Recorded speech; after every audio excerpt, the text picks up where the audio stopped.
La République vous appelle, surtout ne lui répondez pas, tratata. Mon royaume n'est pas de ce monde, Jésus n'y est pas candidat, tratata. Mon royaume n'est pas de ce monde, Jésus n'y est pas candidat, tratata. Nom du Père, du Fils et du Saint-Esprit, ainsi soit-il. Imaginez une pince comme ça, il y a peut-être une espèce de piqûre qui va, une sorte de piqûre qui va aspirer comme une pompe aspirante dans le ventre d'une femme pour attraper le petit comme ça dans le ventre de sa mère, le mettre en petits bouts, en charpie.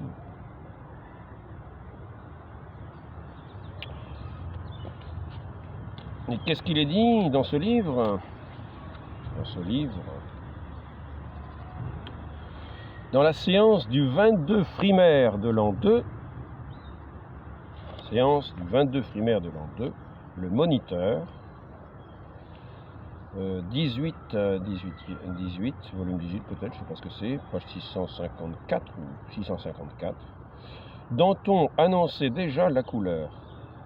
Les enfants appartiennent à la République. Avant d'appartenir à leurs parents, on ne parle même pas du bon Dieu. Qui me répondra que ces enfants, travaillés par l'égoïsme des pères,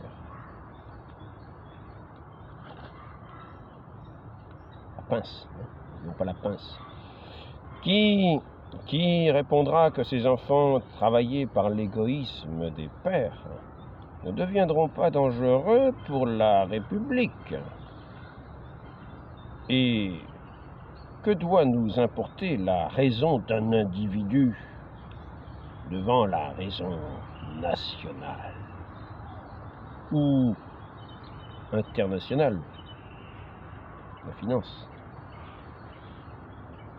Ainsi les enfants appartiennent-ils aux monstres étatiques avant d'appartenir à leurs parents? Robespierre, bien entendu, de lui emboîter le pas. La patrie a le droit d'élever ses enfants. Elle ne peut confier ce dépôt à l'orgueil des familles, ni aux préjugés des particuliers, aliment éternel de l'aristocratie et d'un fédéralisme domestique qui rétrécit les âmes en les isolant. Rapport de Robespierre, le 18 Floréal, en 2.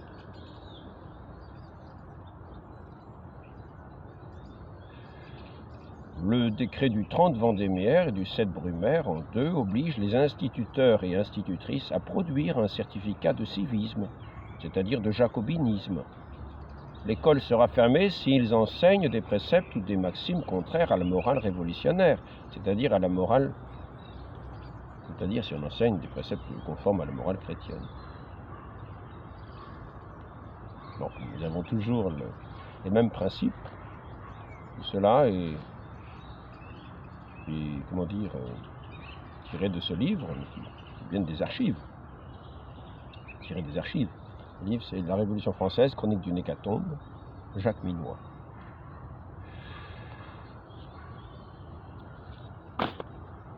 Donc, que dire quand on dit que les enfants appartiennent à la République? Les enfants appartiennent à la République. C'est ce qui est dit. Ils disent avant d'appartenir aux parents. Peuvent-ils à la fois appartenir à la République et aux parents? Peut-être si les parents sont républicains, là, ça peut peut-être s'entendre. Mais sinon, si les parents ne sont pas républicains, évidemment, les enfants ne peuvent pas du tout appartenir à leurs parents. Mais d'ailleurs, ni au bon Dieu. Parce qu'il n'est pas du tout question du bon Dieu dans ces livres, dans ces maximes révolutionnaires. Le principe étant de démolir tout germe chrétien. Tout germe chrétien. Donc, les enfants appartiennent à la République et c'est pour cela que, dès le sein de la mère,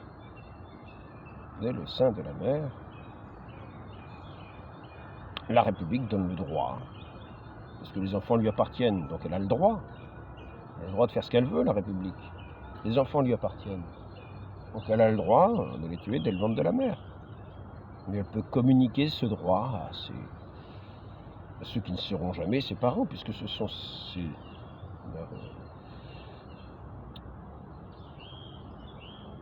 leurs infanticides. Ce sont ceux qui vont tuer la vie. La vie qui prétendument appartiendrait à la République, prétendument appartiendrait aux parents. Les parents, dans le sens chrétien que l'on connaît, sont éduqués pour accueillir ceux qui ne leur appartiennent pas, ni à la République, qui sont créés en vue de Dieu, le bien suprême, qui sont créés en vue de Dieu pour voir ce jour éternel de Dieu, devenir enfant de Dieu. Bien sûr, un enfant dira papa à son père, et le père dira mon enfant à son fils, à sa fille. Ainsi la mère sera bien la mère de l'enfant, ce sera bien l'enfant de la mère. Mais ce n'est pas une possession absolue au point de pouvoir mettre fin à la vie de l'enfant. Personne n'a aucun droit de cette manière.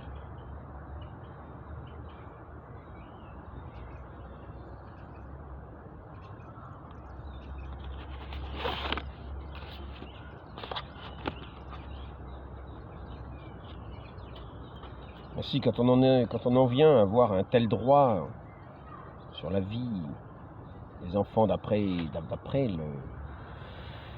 les principes révolutionnaires, d'après l'idéologie révolutionnaire, d'après l'idéologie révolutionnaire qui nécessairement doit être imposée à tous, car vous avez vu, il faut fermer les écoles de tout ce qui irait contre la révolution, c'est-à-dire contre l'idéologie révolutionnaire, contre la façon de penser révolutionnaire. Est-ce que ça s'appelle de la dictature? Est-ce que cette démocratie naissante s'appelle dès l'origine de la dictature? Ça s'appelle déjà, vu ce qui a été fait, un crime contre les vivants, Nous avons vu non seulement des infanticides, là, j'ai pu le voir, mais aussi tout simplement une sorte de génocide contre tout ce qui était contre le principe révolutionnaire. Il fallait à ce moment-là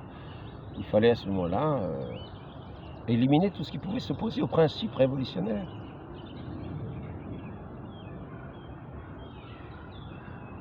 Comme si en éliminant tout ce qui n'était plus du principe révolutionnaire, le principe révolutionnaire était l'évidence des esprits, parce que la vérité, mais non, il n'y a pas de vérité révolutionnaire. Juste un bourrage de crâne.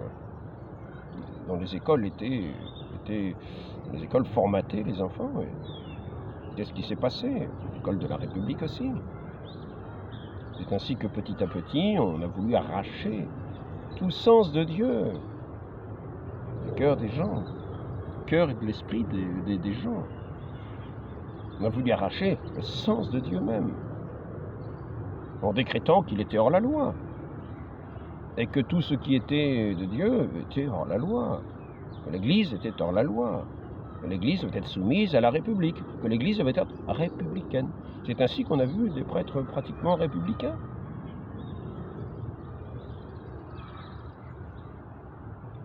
Dans l'optique révolutionnaire, c'est-à-dire qu'ils n'étaient plus de l'Église. Ils étaient de la Révolution. C'était vraiment... il y avait cet esprit qui est comme un rouleau compresseur. du ventre des parents jusqu'au tombeau. On passe à l'éducation, et l'éducation va former des bons citoyens qui vont être de bons républicains, qui vont faire marcher la machine républicaine et broyer tout ce qui n'est pas républicain. C'est une machine à broyer la vie. Alors, le problème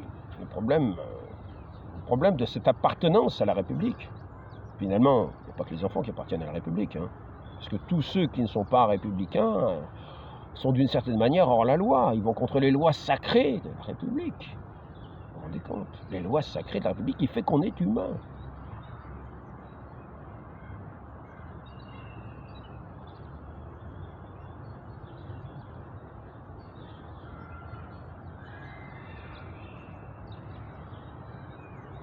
Tout ce qui n'a pas ce nom-là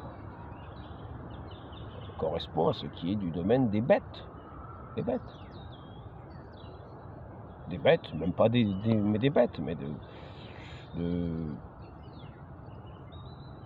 n'a plus le caractère de l'humanité.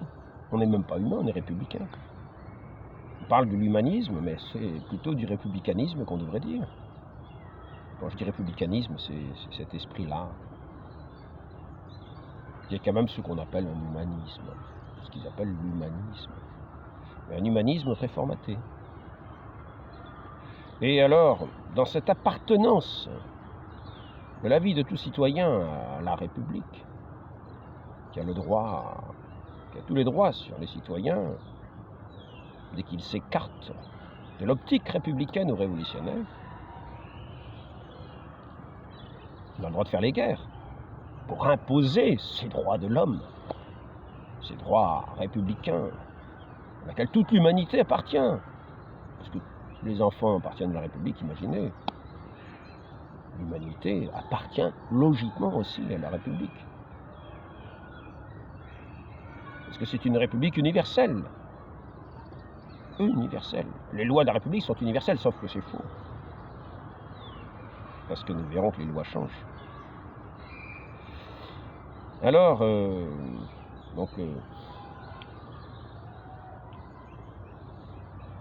vais engager des gens en disant, face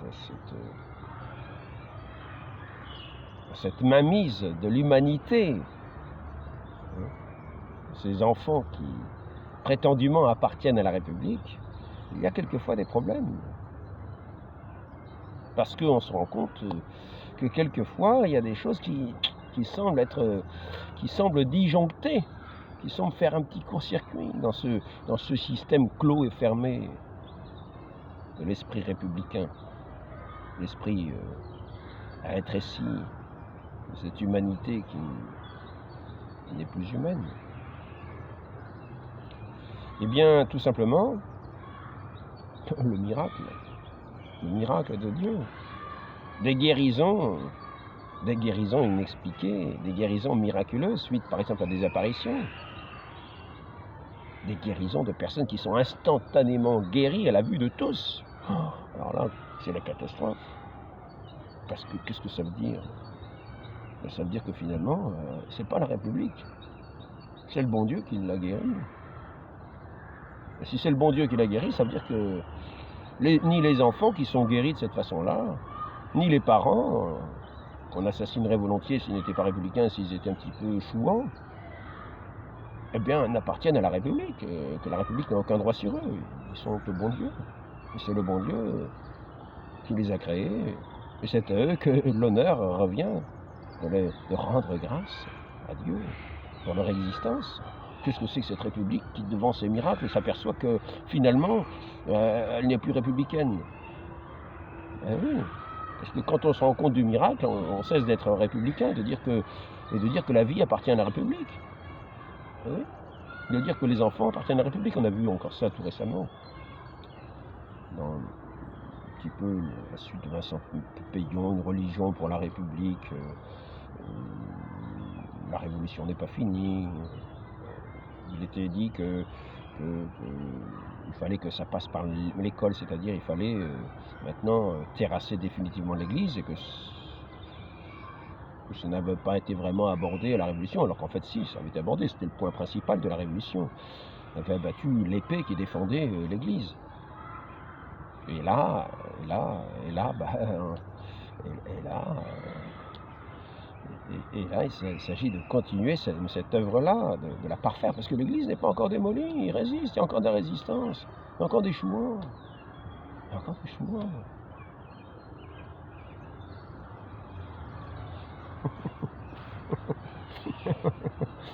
Regardez, qu'est-ce que c'est que ça? Mais c'est pas vrai, Alain, qu'est-ce que tu as là? Oh, Alain, mais c'est incroyable, qu'est-ce que c'est que ça? Mais tu vas pas me dire que toi aussi tu t'y mets? Ah bah mince alors, ah bah mince alors, ah bah mince alors, ah bah zut alors, ah bah, manque de bol. Manque de bol. Ah bah oui, mais Alain, t'es quand même mal parti du point de vue éducatif. Hein. J'aime mieux te dire, t'as raté ton éducation là. Tu te rends compte? Non mais tu te rends compte? Tu te rends compte de ce que tu fais? T'es vraiment la mauvaise personne. T'es pas républicain. Alain, c'est pas vrai. Frère Alain, quand même, vous allez pas me croire. Vous allez quand même pas me dire que vous avez été séduit par cette création de Dieu, détourné de la République. Ce n'est pas vrai, ne dites pas ça. Et que vous aussi, vous allez vous mettre à vous dire que finalement, la création et ni les enfants n'appartiennent à la République, mais au contraire, qu'il faut rendre grâce à Dieu de toutes choses. C'est pas vrai, vous n'allez pas vous aussi entrer dans ce formatage, dans cette idéologie, quand même. Oui. Oui. Les âmes qui tendent à s'envoler vers les hauteurs célestes, vers la lumière de la vie, sont tenues coûte que coûte par la doctrine révolutionnaire qui tient ces médias. Plus il y a de médias, plus la doctrine révolutionnaire peut tenter d'enfermer ces âmes qui sinon s'échapperaient de leur emprise. Ainsi que nous avons commencé, cette révolution a commencé son emprise par l'œuvre encyclopédique, avec ces petits mots très discrets, ces mensonges très discrets ici ou là, ces idées orientées déjà ici ou là, ces insultes plus ou moins cachées ici ou là, ces mépris, pour inviter à mépriser, pour inviter à insulter, pour inviter à blasphémer, presque automatiquement, pour tous ceux qui auraient lu ces encyclopédies, qui seraient séduits par ces discours, eh ben, ils deviendraient comme cela des propagateurs de cette nouvelle façon de voir. Il fait que les enfants appartiennent à la République et toute la société, tout le monde entier doit appartenir peut-être sous la coupe universelle républicaine. Donc il s'agit maintenant de faire entendre raison à tous ces peuples qui ne sont pas encore sous cette coupe de la grande lumière universelle, pour qu'eux aussi ils appartiennent à la République universelle, au-delà même du français, au-delà des langues, parce qu'à l'époque il s'agissait de faire taire tous les idiomes de la France, parce que c'était le français, la langue universelle. À l'époque, c'était le français, la langue universelle. Et donc, il fallait faire disparaître tous ces idiomes des superstitions pour conduire à cette langue universelle. Donc, nous en étions là. Qu'est-ce que c'est? Révolution culturelle, endoctrinement, confinement, bourrage de crâne, la République unie indivisible déclare la guerre aux langues régionales, page 177. Il s'agit de soumettre le monde entier. Il n'y a plus de particularité avec ça. Non. La République une, indivisible. Prenne modèle un petit peu sur l'Église. Mais l'Église, c'est à juste titre, puisqu'il y a un bon Dieu. Mais en dehors du bon Dieu, la République, je ne sais pas de quelle manière elle peut prétendre être une et universelle. Le bon Dieu, lui, il est pour tout le monde. C'est le Dieu de toute créature. Toute créature vient de Dieu, mais pas de la République. La République n'est pour rien. La République, elle attrape la sortie de la vie. elle tire la vie, elle peut l'écraser dès le début, ou bien alors, canaliser pour éviter qu'elle s'envole vers le ciel, qu'elle s'envole dans les hauteurs qui la dépassent, qui ferait qu'on n'appartiendrait plus à la République. Donc la République une et indivisible déclare la guerre aux idiomes, alors le rouleau compresseur du jacobinisme, un réquisitoire contre la grossière barbarie de ces contrées de leurs habitants. C'est ainsi que dans les 5 départements de l'Ouest, les paysans confondent le mot loi et le mot religion. C'est incroyable. Cependant que, mais oui, parce que le mot religion, c'est les commandements de Dieu, c'est donc les lois. Cependant que les habitants de Corse ne soupçonnent même pas l'existence des lois françaises. C'est incroyable quand même. Alors donc, imagine-t-on un tel discours aujourd'hui à l'Assemblée nationale? Le fédéralisme et la superstition parlent le bas-breton, l'immigration et la haine de la République par l'allemand, la contre-révolution parle l'italien et le fanatisme parle le basque. Brisons ces instruments de dommage et d'erreur. Oui, c'est tel discours aujourd'hui à la tribune de l'Assemblée, l'Assemblée nationale, quoi, la même bouche de nos jacobins actuels. Et Barrère, qui décidément n'a pas peur du ridicule, il s'en tient pas là. Ayons l'orgueil de la prééminence de la langue française depuis qu'elle est républicaine. Nos ennemis avaient fait de la langue française la langue des cours. Ils l'avaient avilie. C'est à nous d'en faire la langue des peuples, et elle sera honorée. Il n'appartient qu'à elle de devenir la langue universelle. Parce que de la République universelle, tout le monde doit appartenir à la République, c'est la coupe républicaine. Alors, je voudrais quand même soulever une question, parce que la République a des lois, et nous voyons bien souvent que ces lois changent. Donc la République a des lois, elle s'impose, elle fait les guerres aux différents peuples pour s'imposer, vous avez vu. De toute façon, ce que ce soit le français, la langue de tous les peuples, c'est-à-dire en fait la République, la loi de tous les peuples, comprenons-le bien. Il s'agit d'imposer d'une façon ou d'une autre, ou de séduire ou par la force, parce que nécessairement, ceux qui ne sont pas dans ces lois-là sont des criminels, ce sont des esclavagistes, ce sont toutes sortes de gens infréquentables, alors que la République, elle a des lois lumineuses, qui sont des lois de libération. Il faut donc libérer les peuples de tous leurs esclavages, de toutes leurs superstitions. Et oui, il faut les libérer, et par la force si nécessaire. Donc la République a des lois qui sont universelles. Le problème de ces lois universelles, c'est qu'elles changent. Par exemple, avant, l'avortement était considéré comme un crime dans ces républiques universelles. Mais maintenant, c'est considéré comme un crime que d'y résister. Que de dire du mal, l'avortement, c'est un crime aujourd'hui. Alors qu'avant, c'était un crime. Donc, avant, ce serait combattu, ces républiques auraient imposé par le monde leurs lois sacrées universelles, qui était le contraire des lois d'aujourd'hui. Donc finalement, la République d'aujourd'hui combattrait la République d'hier. Alors, comment l'entendre? Et ça, nous pouvons le prendre dans différents domaines. Le domaine des rapports contre nature ou naturels. Eh bien, c'est tout aussi des crimes que de faire de la réclame pour des rapports contre nature, pour favoriser. Ça peut être simplement incitation à la débauche. Et aujourd'hui, ça devient l'exemplaire qu'il faut imposer. Et les pays qui ne veulent pas entrer dans ces perspectives universelles, intransigeantes, à laquelle tout le monde doit se soumettre, ce sont des mauvais peuples, des mauvais pays. Et il faut les boycotter, il faut leur donner des sanctions.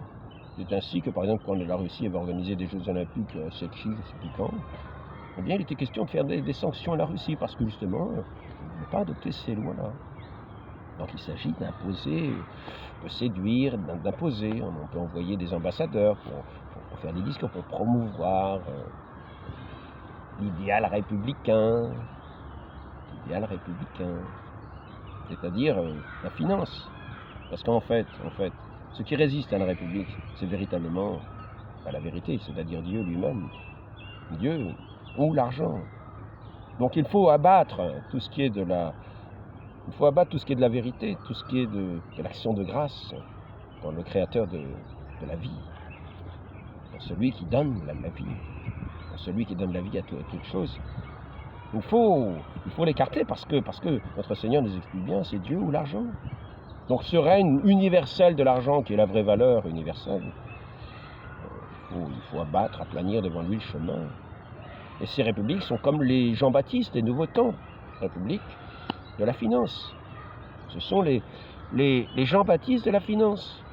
Tous ces progressistes sont des Jean-Baptiste de la finance. Ils aplanissent le chemin de la finance. L'important n'est pas en fait ces lois, mais de faire fructifier, de faire marcher l'argent.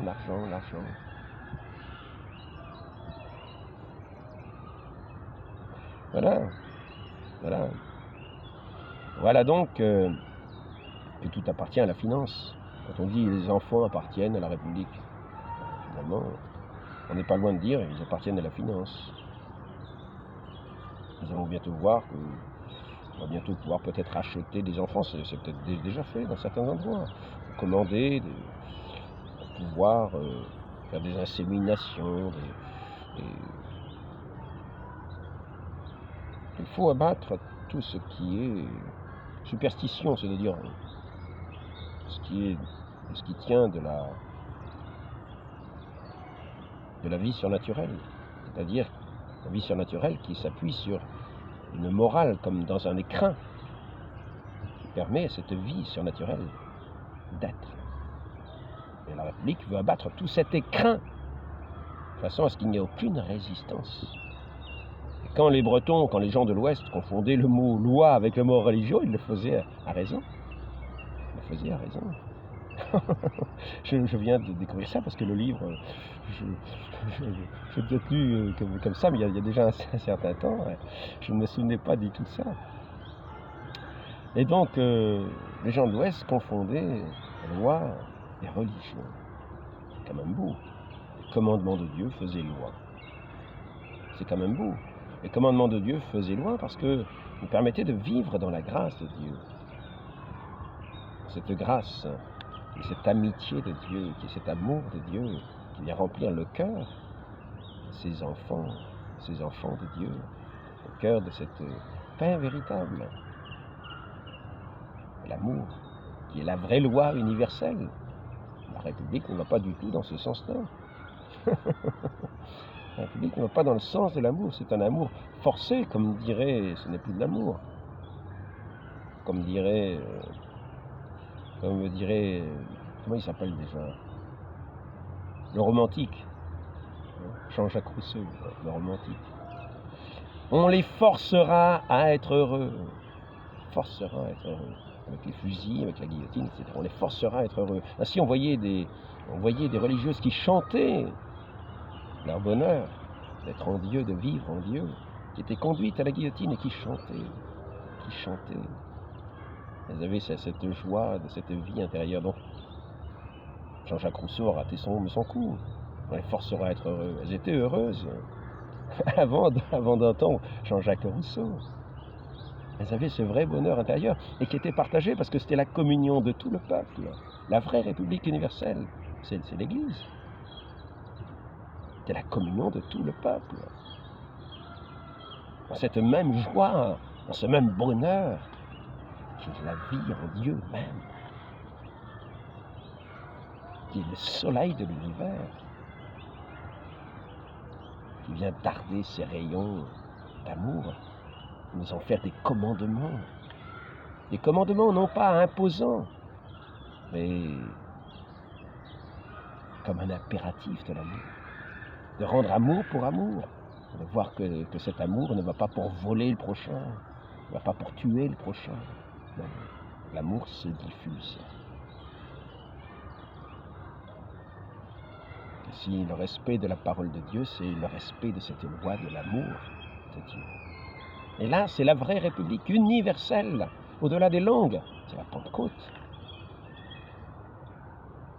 Le langage de l'amour. C'est la rentrée. Je vais peut-être en profiter, remarquez. Donc, ne confondons pas la République révolutionnaire qui se veut universelle et la vraie République universelle qui est l'Église. Le royaume de Dieu ici-bas, et qui nous conduit à ce royaume céleste éternel.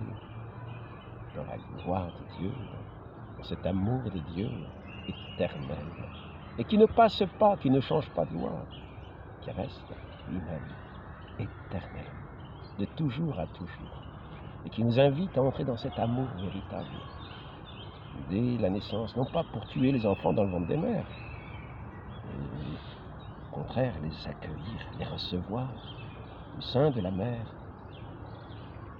les accueillir dans ces familles où elles seront entourées de l'affection des parents, car l'amour se répand aussi par l'affection,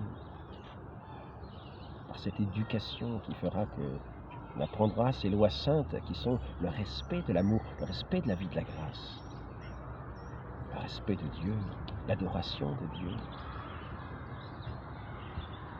qui finalement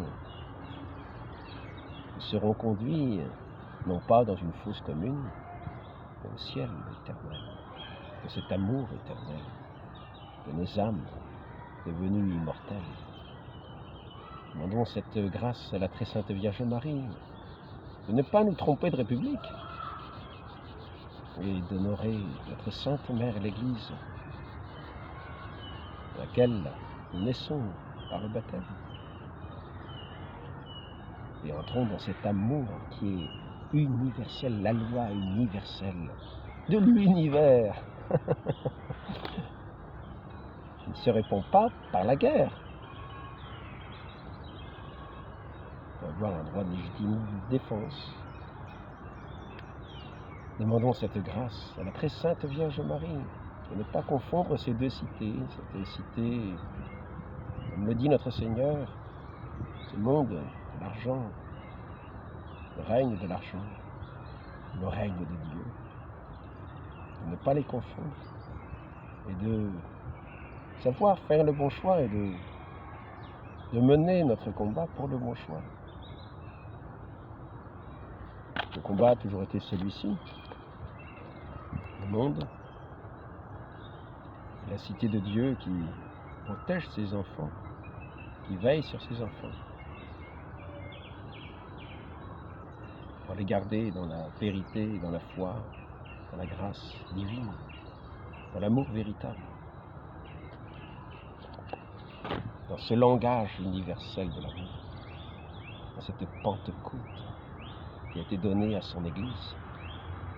Ô Marie conçue sans péché, priez pour nous qui avons recours à vous.